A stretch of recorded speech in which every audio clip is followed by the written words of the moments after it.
Hey. We'll ignore that. What's going on? This Hey, is, guys. I feel like this isn't gonna be like, as we said, it's not like a normal video, but I think like I think I like these videos, like that, like how we talk about, we're gonna talk about this stuff. So yeah, today we're doing something a little bit different. Recently we were talking and she mentioned that she wanted to read The Metamorphosis by Franz Kafka because I think you said you had stumbled across some of his quotes or you heard a little bit about him. Yeah, I was on Instagram Reels, and it's like I don't trust anything after Instagram after 9 o'clock. And it was like 9 o'clock, and like my Instagram Reels were getting so sad. And then his like some of his quotes came up, and about like metamorphosis came up. And I was like, and then I went down this whole rabbit hole for like an hour. And I was so sad at the end of the night. Like I was like laying in bed, I'm like, oh my god. Then I brought it up to her the next morning, and she was like, because I couldn't remember his name. I was like, and like this guy, like he turned into a bug, and she was like, are you talking about Franz Kafka? And she was like, girl, like you're talking to like the embodiment of someone who loves Franz Kafka. Yeah. And I think like every once in a while like this happens, and we get like so much more closer than what we actually are. Like you guys see this because this happens multiple times on like we catch it on camera. We're like, what?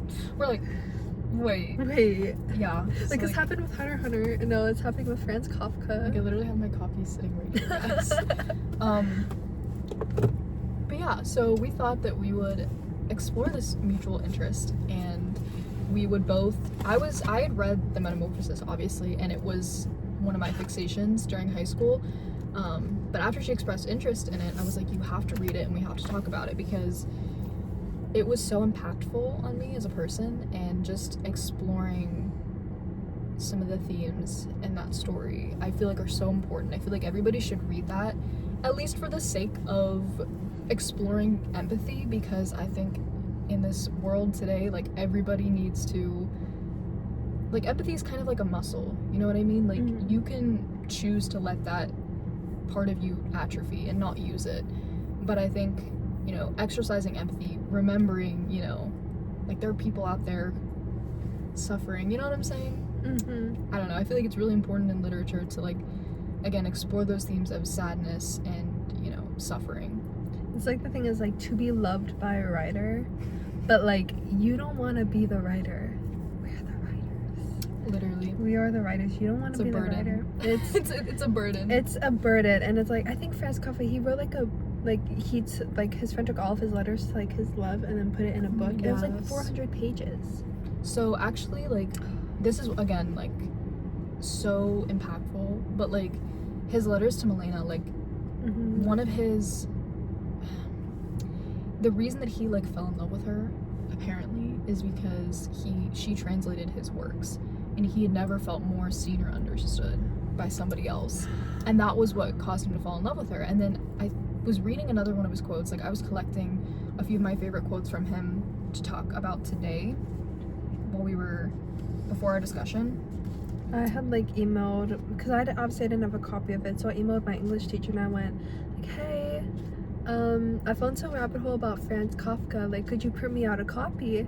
And she got so excited. She emailed me back so quick and was like, yes, I'll have it to you by Tuesday. And so she printed me out the copy of Franz Kafka. So I have like, so we just went to the coffee, we got coffee, and then I was reading it and she was highlighting some important parts for me and annotating. I'm not the same after this. Yeah, it's definitely one of those things that I feel like everybody should read, and yeah. So I don't even know where to start. So like, I'll get out my notes that I took because.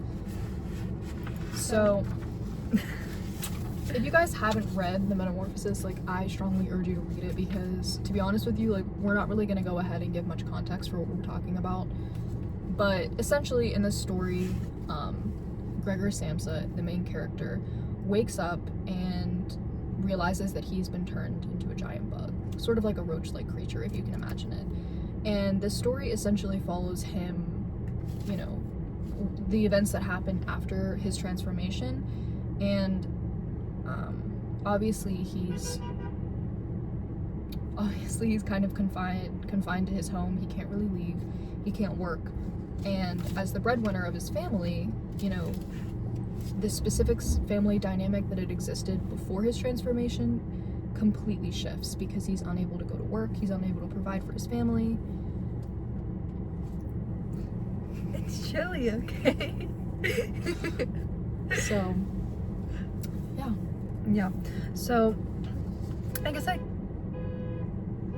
I could read a couple of things from the metamorphosis. So as she said, it starts off as he turns into. Give her a moment. It's like, is that the lady in the car? I think I'm gonna. No, it's not. Oh, it's not. Okay. Oh, okay. So we thought it was like this old lady next to us. That was her car. But anyways, the first couple lines of. As Gregor Samsa awoke one morning from uneasy dreams, he found himself transformed in his bed into a gigantic insect. So like it kind of goes straight to the point. There's no like context, no backstory. Like, boom, he wakes up, he's a bug, and the first thing he thinks about as soon as he wakes up is like, oh my god, how am I gonna get to work? Or like, what time is it? I need to get to work. Because as she said, he's the breadwinner. Like, he brings home the money, he provides for his family.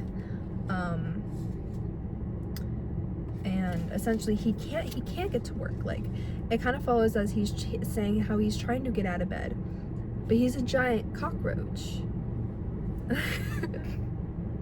He's a giant cockroach. He can't get out of bed. Like, he has this hard shell on his back. He's trying to get up, he's trying to get out, and he's all he's thinking about is like, how am I gonna get out of bed? How am I gonna work? I need to pay back my parents' debt.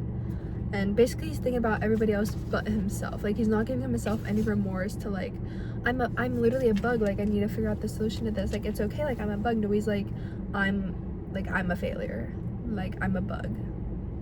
Like, he's like ashamed of something he can't change. Yes, and I think one of the things that, again, is so heartbreaking is the fact that immediately upon waking, anybody else may be completely focused on the fact that they've just transformed into an insect, but Gregor is not. He is only concerned with how he's going to be able to go to work, and this is because for 5 years he's been tirelessly working to pay off his parents' debt. And in here it even says that he had not missed a day of work in 5 years, and he was afraid that would arouse suspicion with the higher ups at work, because, you know, why would he just not show up one day? So that kind of gives a little bit of insight into what his daily life was before this transformation. He was going to work every day, tirelessly providing for his family, which, mind you, they didn't work at all.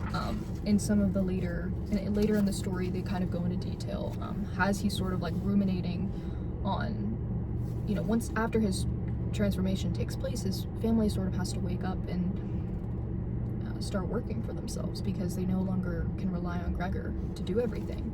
And so he starts describing the fact that, like, his father had just, you know, gotten fatter and lazier over the years, and his mother was confined to the couch with her asthma.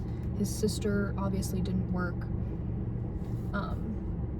So he was essentially the only one putting in any effort to keep the family afloat for years and years. And so this transformation kind of slices through that, and he's unable to provide anymore,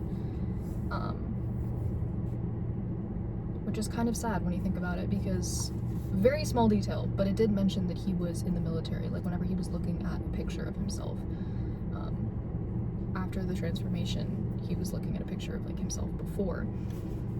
And when you think about it, it's just kind of revealing of how his entire life has basically been in servitude of others. First in the military, now to his family. He's sort of a slave to other people, which is really sad when you consider the fact that this is his family, the people that he loves so much. These are the people that, you know, should be giving him love and comfort, and not just, you know, relying on him to just work. I mean, it's sad. I'm really not the same after reading this. Like, yeah. I'm gonna actually head into like such a rabbit hole of like people like this, and like, I come to think of it, like, Franz Kafka, he died thinking he wasn't good enough. Because like his father didn't support him in his writings at all. Like, he went to law school, he just worked tirelessly every day, and he died thinking it wasn't good enough, and he told his friend to burn all of his things after he died, and his friend was like, no. I was like, no, ho. No. No. It's like he's on his deathbed, he's like, burn all my stuff, and he's like, oh no, like what? Like, no. I'm like, no, mama. So he published, and then there's this one quote. She highlighted it for me, and I'm just like, it's another thing of, it's just another thing is like, he doesn't see himself as like, he sees himself as a bug, but he's like,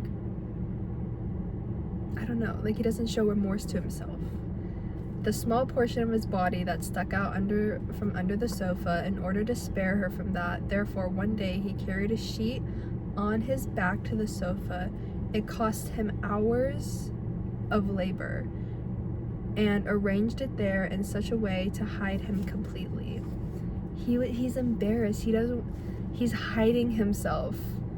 Like, he's like, yeah, I can understand why you're disgusted of me, because I am disgusting. So he's like hiding himself underneath to spare people from that. And I found another thing. It was like, a lot of people will put bugs on the book covers of Metamorphosis. It's not on this one. And yeah, this is a collection of his work, so I think they didn't put it on that. And I don't think I think I heard like he wouldn't have wanted that. Like, he wouldn't have wanted bugs on the cover, because the book is not about bugs. Can we speak about that for a moment? Like, the book isn't about bugs. It's about the like incompetence. Is that the word? Like insignificance or stuff like that. Just it's not necessarily about bugs themselves. Like, he could have transformed into any other, form that was not his original form. The point of the story is that once he transformed, he was no longer useful to them. He could no longer provide for them, and they therefore didn't see him as useful. And they only loved him as long as he benefited them. Because once that benefit went away, it was like, well, we need to just get rid of him. Sad. No, it's really sad. I mean, this is an example of how not to treat your family members. You know what I'm saying? Like, people, the point is, like, people are not just expendable creatures who, you only keep around to, for the benefit that you're able to reap from them, like, that's not how human relationships should work. In the great haste, Gregor pulled the sheet lower and ruffled it in more folds so that it really looked as if he'd just been thrown accidentally over the sofa. And at this time he did not peer from under it. He renounced the pleasure of seeing his mother on this occasion, and was only glad that she had come in at all. "Come in, he's out of sight," said his sister, obviously leading her mother in by the hand. Gregor could now hear the two women struggling to shift the heavy old chest from its place, and his sister, claiming the greater part of the labor herself, without listening to the admissions of her mother, who feared she might overstrain herself. Come in, he's out of sight. It's so, and this makes me so sad, is like imagining yourself in place of him. Like, the first reaction to him being like fear and disgust. Like, imagine the effect that has on his psyche, to see his family squirming away from him in disgust. Like, to me, like, that's so heartbreaking, because this is the same person inside, right? Only his physical form has changed, and he's unable to communicate. He's essentially trapped, and he isn't even like afforded his parents or his family being able to look at him. Like, they squirm away in fear and disgust. Like, I cannot even imagine the just loneliness you would feel from that. Like, that's terrible. And it's the fact that he's like getting injured from all this stuff too. Yeah, like, they're throwing things at him, simply moving around, trying to like put the sheet over his body. Like, It's so sad. It's so heartbreaking.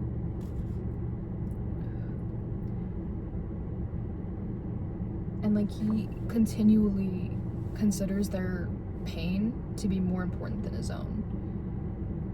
And like one of the notes that I took is like whenever he's in solitude, starving from lack of suitable food, he considers how through patience and consideration he might be able to help his family bear the inconvenience he is bound to cause due to his present condition. So he doesn't think, how do I get myself out of this position?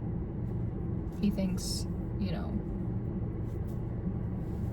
again, just so selfless, not thinking of himself whatsoever. He's only upset because he knows that he's, you know, this is inconvenient for them to have to deal with him, to have to feed him. Meanwhile, he was the one working for them this whole time. They were the inconvenience for him for 5 years, paying off his parents' debts, tirelessly working, and he never complained. Once. Never complained once. He isn't even complaining now. No, if anything, he's like, I'm sorry that I'm the inconvenience. Yes. You worked 5 years and now you're apologizing for saying that you can't change, and your family's screaming at you, throwing things at you, like making him disabled for over a month because of how much stuff they've thrown at him. It's ridiculous. Even if this is a shorter video than what we usually film, I hope you guys take this into consideration, because like, even though like it's just so important, and I feel like so many people need to read more about this, because it's like it truly changes you as a person. Like books like that, and like To Kill a Mockingbird, that one changed me a lot too. No, literature is so important. Literature is actually so important. Like, and again, you were talking about like book covers earlier. Mm-hmm. I think a lot of people, I know that the whole phrase like don't judge a book by its cover, but I think a lot of people when they're reading, yes, it's for pleasure, but we also read to, you know, develop that empathy muscle, to learn more about the world, to learn more about ourselves. Reading is not just for enjoyment and pleasure. Sometimes reading is uncomfortable. You know, sometimes you have to read these uncomfortable stories and, you know, feel the emotion coursing through your body. That's what truly changes you. It's not always being happy about what you're reading. You know what that reminds me of? Because it's like Kite Runner. Like, at our school, they're getting rid of Kite Runner because it makes kids too uncomfortable. But that's the point. That's the point. That's the point. It's like books like that, and then it's like I read the other book that he had written, 1,000 Splendid Suns. I forget the name of the author, but he truly is such a good author, and it really opens your eyes to things like that. And that stuff I feel like needs to be taught, not only like maybe before high school, like in middle school, like that. Those type of books should be read, those type of books should be analyzed, like Franz Kafka and so many other this needs to be put in middle school, not junior, senior year of high school. I think a lot of people miss the point with certain books too, like Lolita, for example. Mm-hmm. So many copies of Lolita, and this is not what Nabokov would have wanted, have pictures of, you know, adolescent girls on the covers, and that's not what he wanted at all, because it's not about a story, you know, sexualizing an adolescent girl. It's a story that displays the dangers of sexualizing adolescent girls, the danger in the people who do this. It was never about her. It was about him. He was the monster, the villain. She was the focus of his desire, but I think people miss the point. It's like, well, I want to read about this story because you should be disgusted. Like his point was to disgust you. It wasn't to say, well, yeah, no, the point was so that people would wake up to the fact that this is happening and that it's wrong. Like it needs to make you feel like you have to put down the book. Yes. And maybe not pick up a book for like a while. Like, yeah. Like books like that really just need to make you you have to sit there after, and you're just like, yeah, you need to feel the whole range of emotions, and like, you know, like she said, it's supposed to make you feel disgusted. Like after you put it down, you're like, not like you want to feel like you want to puke, but you're like you just need to have a moment. You might even need to journal about it, like journal about it, even like write about it, something like yourself. Like you're just kind of like, agreed. Like, or you have to call up your friend. Like I have to call her, like, bitch, you would not believe what I just read. Like, exactly. And again, everybody has different reading preferences. People read for different reasons, but I think that we should be reading for all kinds of reasons. Like I don't think that we should just submit ourselves to reading things that we find comfortable and easy to read. I think there's been a big push to get people to read, especially in schools, by just saying, well, just pick what you would enjoy, and that's great. But I think, again, the required reading is lost on a lot of students because they don't understand why it's required.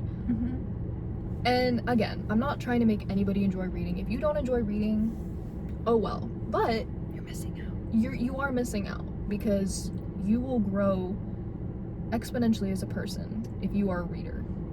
And I'm saying this because it's been proven. Like, you can't just watch a TV show and learn some of these like books allow you to be so immersed in the world of the characters. So like, this is why one of my other Roman empires is the Library of Alexandria. Yes, that is actually my Roman Empire. Like, my top number one Roman Empire. Like, if that was not burnt down, we could literally be living in, like, what is it, 2024? We could be living like 3024 or 4024. And or like, the world could just be so different vastly as a whole. And it, like, there's not enough emotion for me to express it. You ever feel so passionately about something you can't express it, so it just feels like a lump. chest. Like, it's a lump in your chest. You're just kind of like, yeah.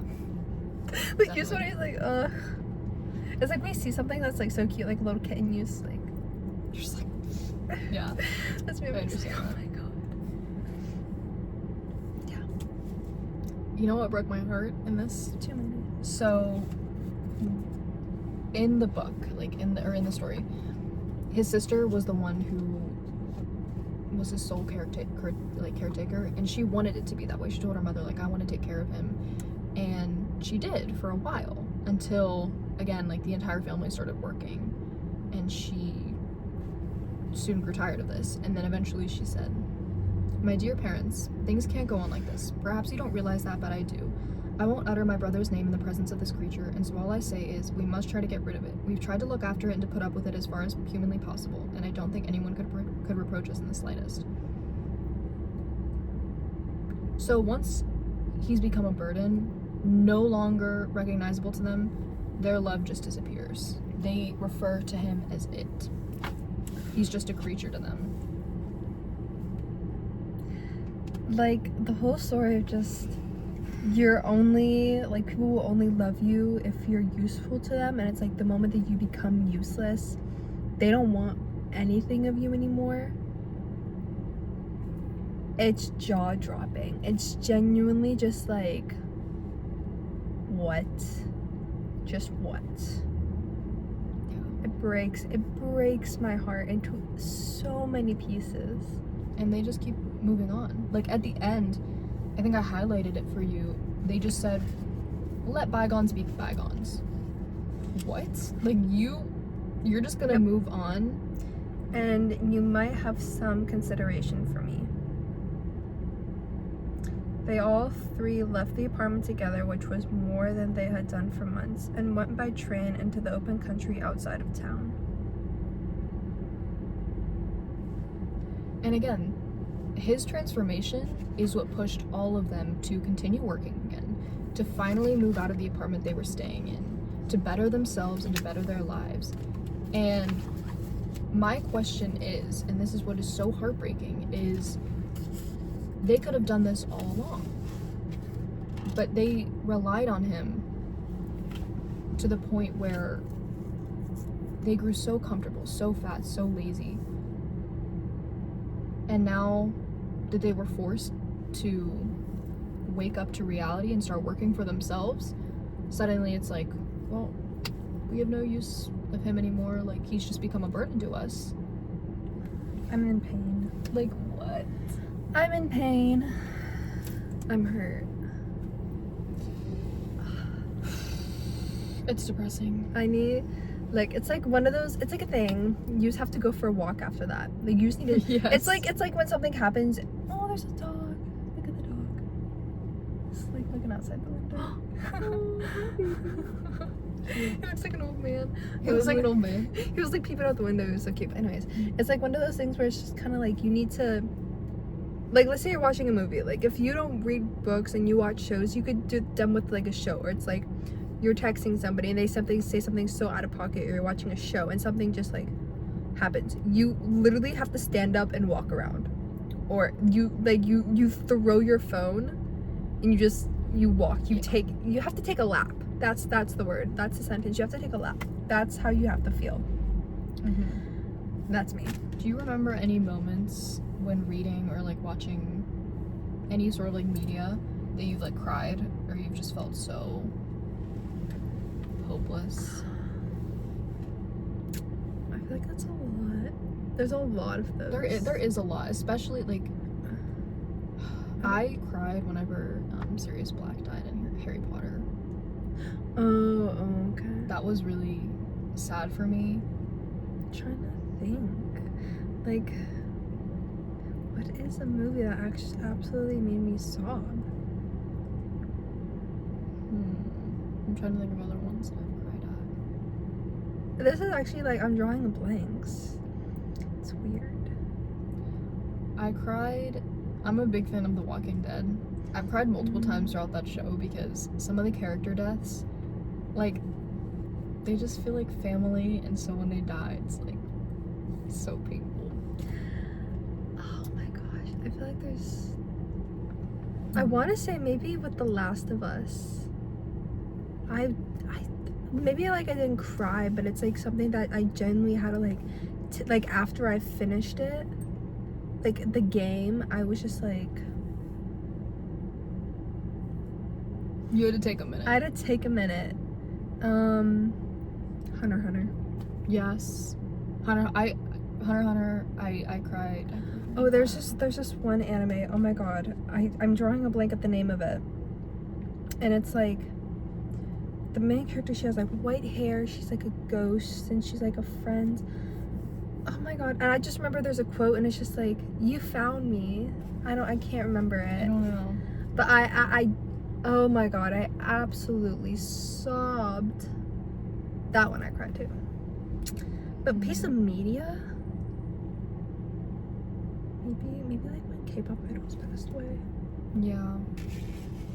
Because I'm just trying to think of like, you know, because media can really impact you. Like the stories of other people. Yeah.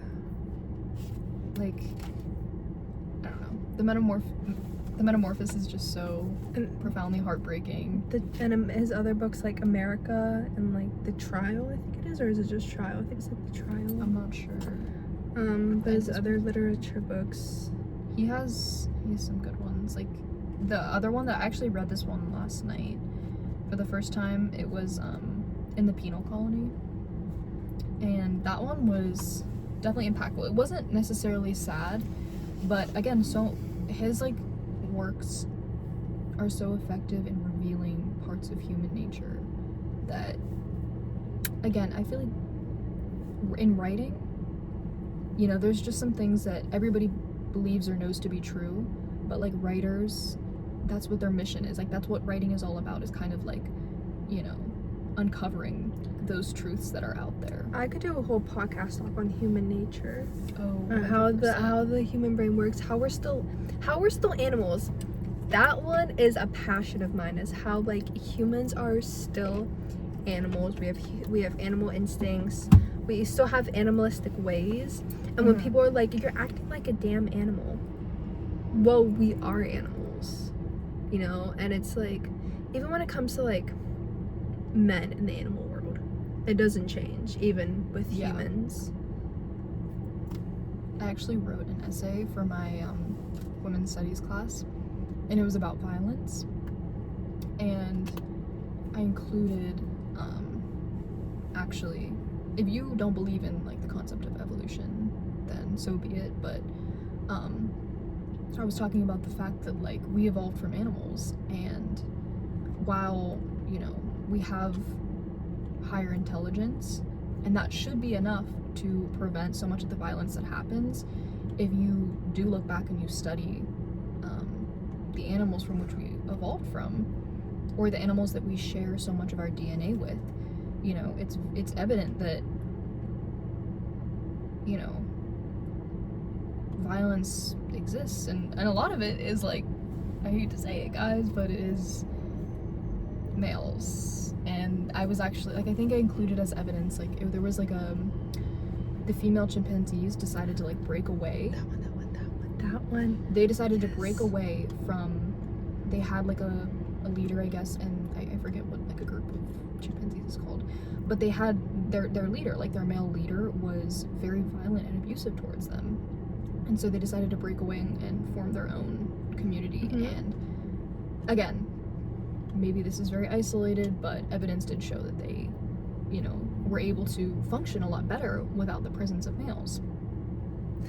So again, just saying, I think that's really interesting to study like animals, because growing up, when I used to live with my nana, she used to babysit for like these like 2 little dogs or Yorkies, and we would watch Animal Planet while we dog sat them. And then my mom would always used to watch, like, they used it's not like Animal Planet, but it was like animal documentaries, and there's like just one about like monkeys, and how it's like the males will literally like fight to the death, like even if it's over a girl, just to have like to be king. Or it's like males can be so like abusive. I think it's like dolphins, they're brutal. And then it's like they will, it's hard, I don't know how to describe this, like with it being like YouTube. Let's just say it starts with R and ends with E. They like, males will do that to even so many like female animals, even in their colonies and even outside of the colonies. And male lions, how they'll like off like cubs that aren't theirs. They're brutal, man. Yeah, I could talk about that forever. And let me just say, the strength of mothers in the animal kingdom, I preach that like one. A mama grizzly bear queen, like a lioness, like you see, I like it's, I don't want to be like, I see those like cringy edits on like TikTok. When I see them, I'm like, okay. Well, like whenever I see a video of like the mother defending her young, I'm like, that is the most powerful thing, especially when it's like a pack against like other males and it's just her. Exactly. Like, I think that is so badass. Like, okay, you got into a fight over food, over territory, over defending your own. That's so bad. Like yes, round of applause. Defending your family. Yes, and it's like even like male like humans, like they'll be like they like search for like male hunters who will literally are like the size of lumberjacks. They'll be like, oh wait, no, there's a mama grizzly bear, we gotta get out of here, because that bitch is badass as fuck. Like, oh my god, the aura of the aura. Oh, that's the best way to describe it. It's just like, you can, like, the moment you see like a female grizzly bear, and even if it's like miles away from you, if you can spot that bitch, you're going the other way. A lioness, you're going the other way. Like, okay, so this is like really funny, but like there's like a test that you can take online for your like Patronus and like Harry Potter, and this has been like one of my like fixations. I got a polar bear for mine. Oh, and I was like, cute. Like, I resonate with that. I love bears. Like, I feel like bears are just so fierce and badass. Like, I love that. I love it. I'm very much like, my favorite animals are otters and cats. Cats are my and specifically lynx. Lynx are some of my favorites, or one of my favorites, and like perfect. I'd say probably like cats, but if we're talking about like animals that are not like domesticated, like I would have to say whales. Ooh. Whales, bears. I think whales are just so majestic. Snakes. Yeah, like, I won't lie, I love snakes. There's just certain creatures out there that like whenever I watch a video or a documentary, and I actually love watching nature documentaries so much, but like especially creatures in the ocean, it just reminds me of how, first of all, how little we know, but also like just how amazing this earth is. Like, I feel like we forget it when we're just living in our like metropolis, and just like how little we are. Like, we're actually so little and you don't even realize it. It's crazy stuff. Anyways, Franz Kafka! I love how I got so sidetracked for like a good like 10 minutes. How does this relate to Franz Kafka? Like animals, human nature is predictable, and Franz Kafka was able to predict a lot of it, and most of it is heartbreaking. Just like the animal world, brutal. Yep, like the same, like if you're not useful in like an animal tribe, they'll leave you for dead. They'll be That like, happens. Well, you're not useful to me? Okay, bye. Like, oh. Also, some quotes I saved by him. By believing passionately in something that still does not exist, we create it. The non-existent is whatever we have not sufficiently desired. Okay, manifestation. there was one that I had. It was like someone who can see the true beauty in things never grows old. Yes. That one's like my new favorite. Like, I'm not Love it. I'm not scared to grow old anymore. Cause like, damn. Love it. And he also said, don't bend, don't water it down, don't try to make it logical, don't edit your own soul according to the fashion. Rather, follow your most intense obsessions mercilessly. So, yeah. Live, love, Franz Kafka. And if this turns you to like being a little literature nerd, or you go and read Franz Kafka, you're welcome.